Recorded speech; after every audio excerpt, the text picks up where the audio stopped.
Well, it's been 1 year since Stephen Wolfe's book came out, and I've still not read it. Here's something that I wrote a year ago, and I would like to ask you whether I was right. So he wrote a book called The Case for Christian Nationalism, and just from listening to a couple of his video interviews and taking some notes, here's what I think his project was about. So I get the sense that some of Wolfe's main concerns in what he has said include a defense of the existence of white people. White people have no special moral obligation to intermarry with others and therefore cease to exist as a distinctly recognizable feature set or phenotype or even group. Now, you don't have any obligation, like the radical left might say, to stop having kids if you're white. So, it's an unusual message, but it's perhaps a message that needs to be heard at a time when people are attacking people based on their appearances or based on their cultural identity. Now, another thing that Stephen Wolfe has wanted to advocate for would be the defense of national borders. He wants zero immigration until the U.S. is morally a cohesive entity as far as what it believes and stands for. He thinks that right now it's a neo-Marxist welfare state hellscape. On this we can agree. Is the solution to have zero immigration? That's something that we could debate. I'd say that both of these two positions, his position on whiteness not being evil and his position on closing the borders, both of them are debatable points. They're not that controversial. I'd say the first one is obviously true. I say that unless you're a social justice warrior and a woke Nazi, that you would understand that people have the right to exist and to marry who they want, and it's none of your business. Now, the second one, it's not obviously true, but it's in the realm of debate. I don't think it should be off the table for discussion, the idea of closing the border, especially when you have an emergency situation like right now, when we have our own government leaders intentionally subverting the autonomy of the United States and the security of its borders. And we've got an incentive system set up here to bring people that are going to abuse our welfare state. As long as there is a welfare state, I'd say let's just go ahead and close those borders. And let's work on getting rid of the welfare state. But some people could disagree about that. So it's not obvious, but it's debatable. Now, look, if Stephen Wolfe had laid out these positions and offered arguments for them, arguments of the kind that I've been just laying out there, common sense things, I don't think anybody would have looked at the book cross-eyed. But it was not really that made people concerned about the book. So I think his project could have been fine if he would have just discussed those things. But instead, he built a fairly elaborate set of claims that are theological or that are based on conjecture about what the world would have been like had Adam never sinned. He wants to debate with you about his propositions about the nature of man and government, and he wants to proceed in a way that he thinks is tightly logical to demonstrate the soundness of his conclusion. And there are some conclusions in there that, I don't know, people just kind of roll their eyes like, how in the world do you think that follows logically from your theological foundations or from your postulates? I don't think that there's anything wrong with attempting to build an intellectual foundation for there to be a discussion. And in fact, at FTNCI, at ChristianIntellectual.com, we do offer that. We offer a philosophical foundation. We tell people what our theological beliefs are. And that's a good thing. Now, the way that Wolfe has done it is quite novel. It's interesting to me that some of the criticisms that we receive for the New Christian Intellectual are that we are rejecting history or whatever. And I'm thinking, well, you got to know a little bit about history to know that. Wolfe claims to be a historian and to know the sources, Althusius and Aristotle and Aquinas and these things. But over the year or so since his book came out, I've seen quite a bit of discussion about how he seems to be cherry-picking the arguments from the people that he most has an affinity with, but even those people are really not being used in an appropriate way. I could point you to more examples of that if you wanted to see that. But, I mean, I've kept files on it, and I could point to it. But I just say this, if you're well-read historically, and then you listen to some of Wolfe's arguments, you realize he's not actually representing the mainstream of Christian thought to the extent that he claims to. Doesn't prove him right or wrong, it just, about his overall project, it just raises some red flags that perhaps this is crackpot work. But I would say good for you if you want to build an intellectual foundation and lay it out there. But it's going to have to be different from, I don't know, arguments about prelapsarian man's, the naturalness of nations even in a sinless state. Excuse me, we don't have the rising of the need for nations, for governments, for death penalties until after the time of Noah. It becomes quite obvious that they need it, and God gives Noah the ability to have dominion. And he does it very specifically by saying that by man's blood must be shed if someone murders. And I think that even before the time of the Great Flood, you have people crying out to God because people have began murdering each other. So, we already have a biblical basis for an understanding of government from the time of Noah. And the fact that God never laid it out in the time between Adam and Noah suggests that this whole concept of how Stephen Wolfe is approaching his argument about imagine what would have happened if there had been no sin. There still would have been people that spread out throughout the earth and that naturally developed their own enclaves and their own languages and societies, and it would have been considered good to stay where your people were and bad to leave. It's a very reaching argument. It's a broad argument, and it's going to be difficult to establish a claim of that kind. It's also difficult when you look at the biblical evidence. There's examples of Abraham being called to journey from one place to another, and that's not considered to be just an inherent bad to go from one place to another, as I read once from Brad Littlejohn at the American Reformer website. There's many situations in life that require exploration and migration, and if he wants to argue that migration is just bad, he's going to have to do a little better than speculation from what would have happened had Adam and Eve not ate from the tree. That's not the suitable approach, logically, to establishing the kind of claim that he seems to want to establish. So he wants to say that nations are natural, and I think some of the arguments that I've seen about that will pull in verses from Revelation about how the nations will stand before our Lord. And that's kind of funny because it's that doesn't mean that they're going to stand distinct and that they're going to continue being segregated. Is this really the kind of the arguments that you bring? I don't know if Stephen Wolfe himself brought that one. It might have been something I saw from some of his friends on Twitter. So, you cannot get from arguments about this pre-sin Adam and Eve to, therefore, the policies that Stephen Wolfe has openly been advocating. It's just silly to think that you could, and it's not been really shown in his work. Now, I've not read his work, but I've listened to enough of his interviews to say, what is this? I've talked to enough people who have read his book. Friends, personal friends, and people have put out articles reviewing the book and quoting significant parts of it and interacting. I've been curious enough, not curious enough to spend any money on the thing, but that's where I lie on this topic about his book. I think he reaches to a conclusion, and the conclusion is that he would want to give the state the ability to morally police people.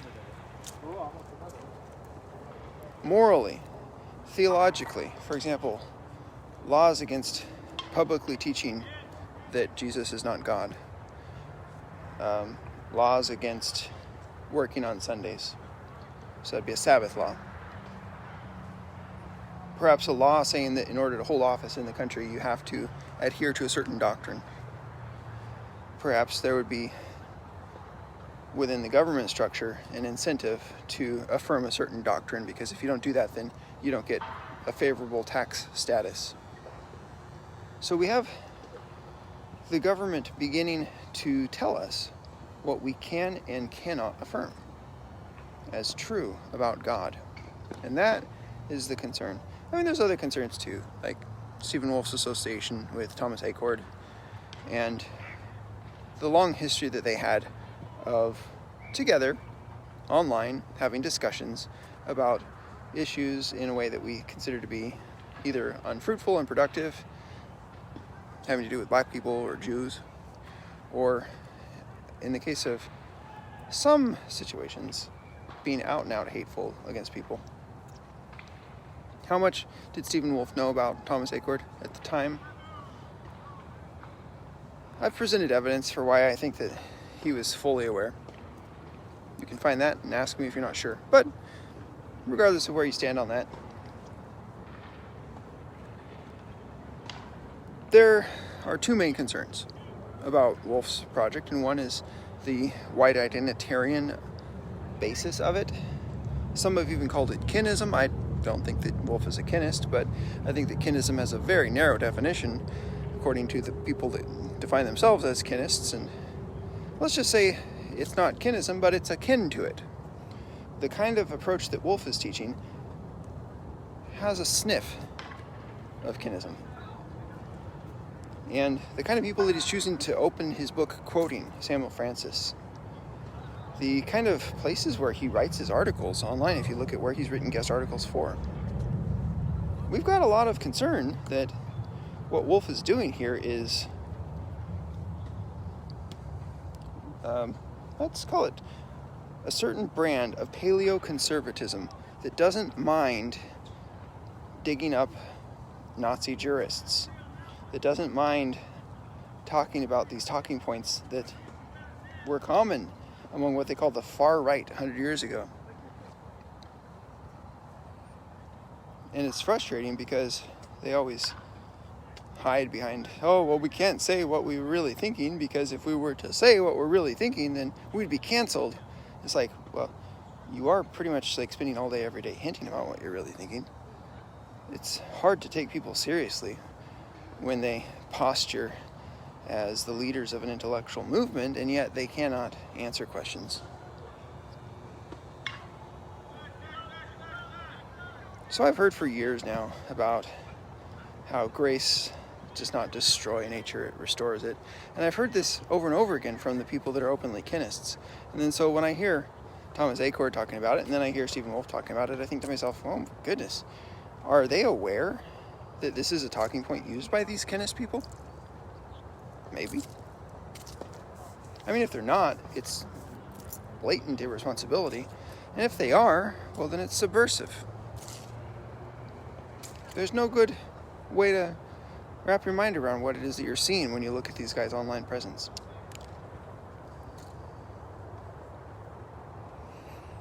And so you want someone like that morally policing the society? I mean, it sounds like an apartheid state. That would be one of the concerns.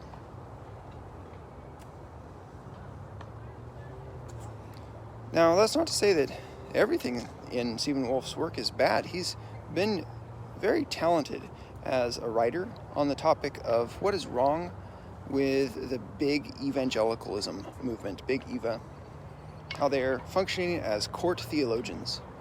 Now, for years, I've cautioned him personally, saying, hey, why are you using Marxist terms? Why are you seeming to rely on Marxist assumptions and analysis? And he would never answer me. He'd never even give me the time of day, but I was right. Like, the more you look at his project today, the more you realize, okay, so he's looking at everything in terms of class warfare, and he's looking at it according to elite theory and This is the inheritance of a certain group of people that have become post-liberals, and they're taking some of the ideas from Marx seriously. I've become more aware of it over time as I've dug into, read about Vermeulen and others, Yoram Hazony, the National Conservative, and Deneen and Reno, and so on. Books worth reading, if only to understand how horrible they are. And so, it's no surprise that Yoram Hazony writes the endorsement on the front of Stephen Wolfe's book. Because Stephen Wolfe is just advancing this European conservatism approach, especially old school European conservatism, like we're talking about going back to the 16 or 1700s. We're talking about neo-Puritan nanny-statism, that level of understanding of the relationship between church and state. I mean, some of his points are insightful, helpful, worth talking about. Others are speculative, confusing, misguided. But in the end, I'm left wondering, hey, in order to address the question of closing our borders today, which is a pretty urgent topic, if you think it's serious, or in order to discuss the question of can the different people groups living in the United States get along, and should we be intermarrying? Well, I think that's worth talking about. I mean, clearly it's a problem in our society when people are fighting with each other on the basis of their perceived racial group. Like, we should be talking about those problems.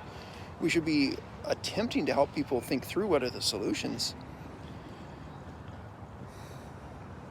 But in order to address these kinds of problems, what we need to do, according to Wolfe, is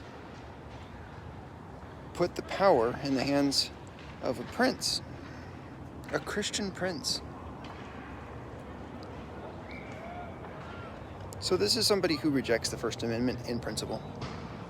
It's somebody who rejects Americanism and the defining American values and the defining ideas about religious liberty and tolerance that have been the tradition of the Baptists. This is a man who rejects common sense when it comes to cognitive liberty. It's a man who believes in giving the government jurisdiction over things that we don't know from God, from the Bible, or from what is commonly revealed just through natural law, just from opening our eyes to God's general revelation. Too many terms, but you get the idea. Like, by thinking about the way that God has made the world, we don't come to the conclusion that we as Christians have been commanded by God to institute prisons, police, and judges and lawgivers that will then go to our neighbor and say, you're not allowed to believe in this God or that God, it must be this God. And you're not allowed to say this about our God, you have to say this about it. We don't have that jurisdiction. It's not that it pleases God to have all this chaos and falsehood out in the world. Of course not. But where are we given the jurisdiction to tell people that they must be silent, and if they're not, then we will do what Stephen Wolfe said, which is put them in jail for a very long time? Or do what some other guys like Tim and Klein say. He says he's in favor of punishment, but not beatings and whippings and drownings. We're much more advanced than that, but he's in favor of punishment. Like, okay, I mean, like, really, you think that talking about that in 2023 is going to be productive when you can't even get Christians to think that you're sane, but you want to make Christians out to be advocating that? Okay, we call that a Fed trap. And the people that are leading it and instigating it, who knows what they do and don't know and understand about the effects that this is going to have on the world and on a lot of people. But it's going to tend to destroy any kind of trust or ability to cooperate that Christians could have had. It's going to just knock them out of the ring real quick. Also, what they're advocating isn't even true. So, what's the point of that? You're acting like a Leroy Jenkins, rushing in ahead of time with a bad plan and no cooperation with the people that you really need if you're going to make the world a better place. I am opposed to the neo-Puritan nanny state. Wolfe, he favors it. And this is what I'll say about his friends and the people that support him online, the 900 people that click like on this and that tweet. Well, they are the Deus Vult neckbeards. They are the Kinists. They are the white identitarians. And if you've been paying attention lately, they are the neo-Confederates. They are the Jew haters. And they are the chubby He-Man theonomists. And they all seem pretty thrilled about what he has to say. And I'd like to ask why. This was 12 months ago that I wrote most of these comments. Was I right? How much evidence do you need? These people do not merely need to be interacted with some article that says I disagree with his book, I'm concerned about it. These people need to be blocked on Twitter. These people need to be asked to step away from your church if they're part of your church and they're trying to teach. Even if they're going on Twitter. If you're one of those guys that's on Twitter all the time pushing this stuff, if you're a pastor and that guy's at your church, ask him to leave your church. Say, you're positioning yourself as a teacher, but what you're teaching is contrary to the teaching of this church, and it's not working. You can't be here. So either be silent or be elsewhere. That's the way that I would respond if I were the pastor at a church and I found one of these Christian nationalist guys. There's a lot more that we could say about their behavior online. The swarm behavior, the mockery that's over the top, the misrepresentations, the lack of willingness to answer basic questions, the fundamental misunderstandings and logical errors, and finally, at the core, the lack of character. I think that's become clear, and I just would suppose this video could be a cherry on top of that to say, told you so. Told you so a year ago before you even knew about A-Court. I was writing this. Most of what I just said was before I'd heard about the A-Court affair. I had no idea he believed half of those things. Now, I knew that he was pro-white identitarian, and he was pro-white ethno-state. I knew that 3-4 years ago. How could Stephen Wolfe have not? But I didn't know that he was calling people N-words and that he was making comments like about how the Jews are horrible. Well, now everybody knows that, and now everybody knows, in retrospect, the meaning of some of the confusing and confounding statements and propositions that you find within the work of Stephen Wolfe and in his Twitter especially. Throw it out. It's garbage. Find better people. I can't say I didn't try. I absolutely tried to talk him off the ledge when I saw that this was happening. I warned him, I warned the people around him years ago, because we'd done video together before. We'd been in comm boxes together before. I'm not speaking as somebody who has no connection to this whole development. I actually feel some responsibility for the development, because some of the people that now promote this Christian nationalist movement, I introduced to each other years ago. And so that's one of the reasons why I feel compelled to say, stay away from these people.